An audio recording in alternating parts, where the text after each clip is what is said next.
Like, they're treating lies like that as if they are unique, but a massive segment of the Republican Party has been saying the identical thing, and they don't have the same on global warming.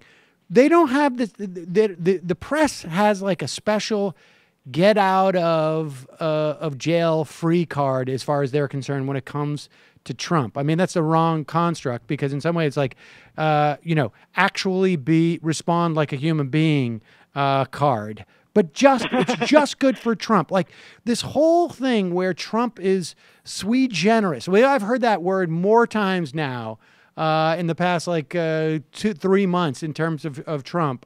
And I think that's problematic. And weirdly, it's something that I think is being promoted, or at least not pushed back upon, by the Clinton campaign. I mean, Corey Robin wrote something that Carl Behart. There was one email from in the DNC hack that talked about the frustration that some of the people at the DNC had with Clinton, basically telling them we want to drive a cleave between Trump and the GOP and not sort of tie him to them. Now, I mean, I just want to get your take on it, because I think I can understand some electoral strategy about it, but if that is the case, then that strategy better pivot now, right? I mean, it seems to me but give me your take on it first. Well, yeah, I mean, I too have felt the same kind. I mean, I can't say that I feel, frustrated by it, more a little bit wary. And it's because I do think that it has been the strategy. And I am not going to sit here and say that is not a good strategy from a presidential campaign point of view, because it has, there was an opening here for moderate suburban, particularly white college-educated women in this campaign for the Democrats, and not just Hillary Clinton, but for all Democrats, to finally, it's been a long road, I think you and I have talked about this before, that particular group, and white college-educated men as well, have always been Republican. I mean, going back to the beginning of polling, they've always voted majority Republican. But slowly but surely over the years, they've been coming over to the Democrats. And I think that the Clinton campaign, whether they're doing this for their own purposes or not, the idea is that these people may become Democrats. We've seen that happen in the past, where Democrats became Republicans, in Ronald Reagan's famous 1980 Reagan Democrat election and whatever. And I think that that Democrats may see this as a tipping point. In other words, to finally get this particular group into the Democratic fold, and which makes sense, I mean, in terms of what we're seeing with politics at the moment. So I can understand it, and I'm hopeful that they may actually make some progress with that, although that does present a whole set of new issues for the Democratic Party.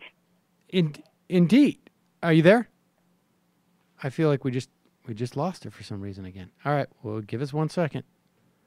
Play some music, if you would.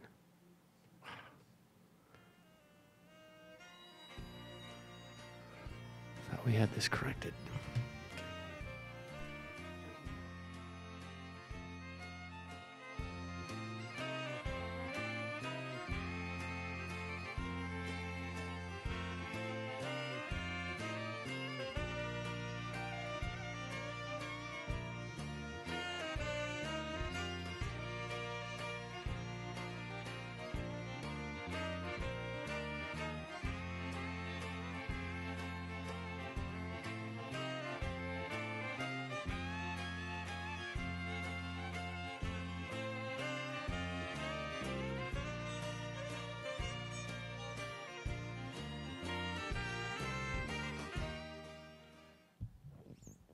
She's not going to get. You were going to say she was not going to get. Yeah, I don't think it's not logical in the current political environment to think that a landslide in modern terms would be something like what happened with Reagan and Mondale with 49 states, for instance. I mean, those kind of things just don't happen anymore because of the polarization. But it is theoretically possible anyway that she's going to get a big win because of Trump.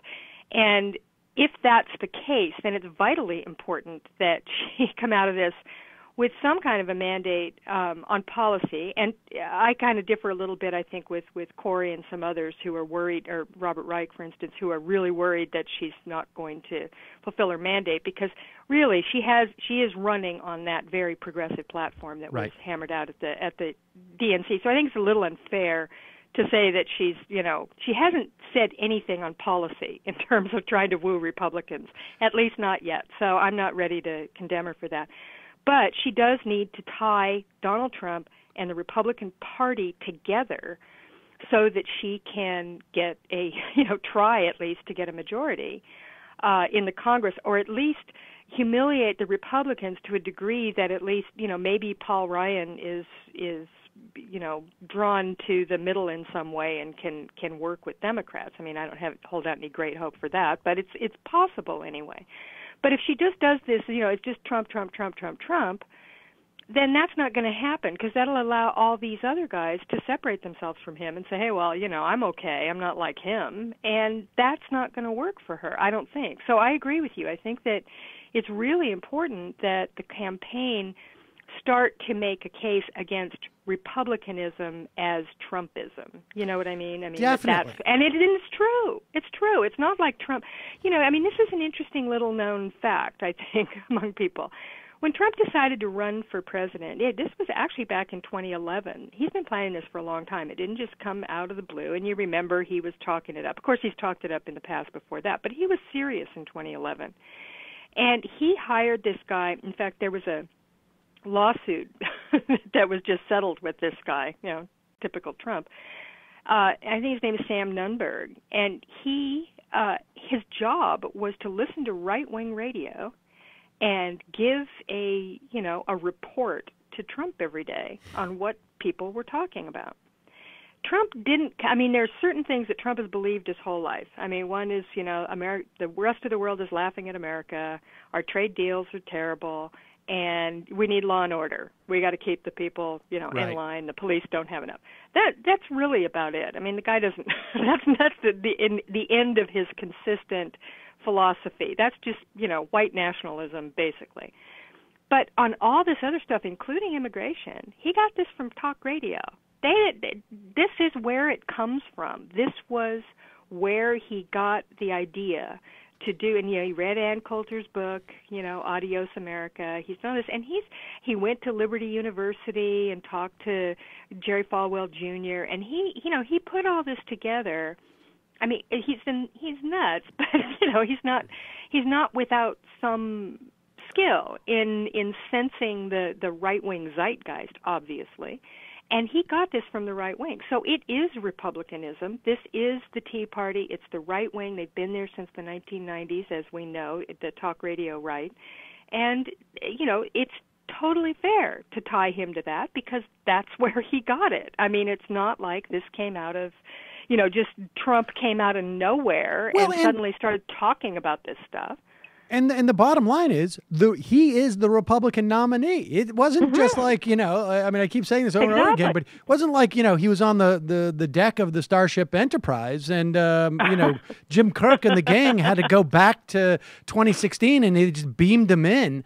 No, he won the plurality of votes in the nomination process. And look at the other candidates in that primary. Look what they were saying. There were a few who were kind of saying, hey, we're not really with you there. But in a couple of narrow instances. On policy, there wasn't like huge gaps in daylight.